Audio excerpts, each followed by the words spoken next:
अस्सलाम वालेकुम सबको। आज रमजान अल मुबारक का तीसरा दिन है। ये महीना रहमतों और गौर फिक्र का महीना है।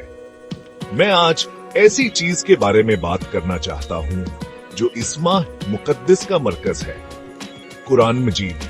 रब जानते हैं कि कुरान पाक के महीने में नाजिल हुआ था, इसलिए यह बेहतरीन वक्त है कि हम खुद को उसकी तालीमात में गर्क कर दें। कुरान पाक के साथ हुकत गुजार नाबे हदातमीनान बख्श हो सकता है। चाहे आप इसकी तिलावत करें, इसके मानी पर गौर करें या खूबसूरत तिलावत सुने, यह दिल को सुकूना व इत्मीनान बख्शता है।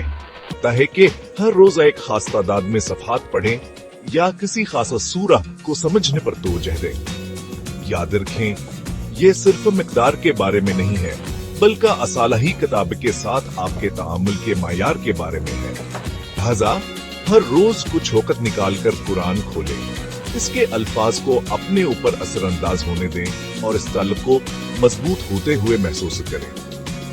अल्लाह करे कि हर मुजान आपको कुरान और अल्लाह के करीब कर दे। अगली मुलाकात तक, इस्सलाम वालेकुम।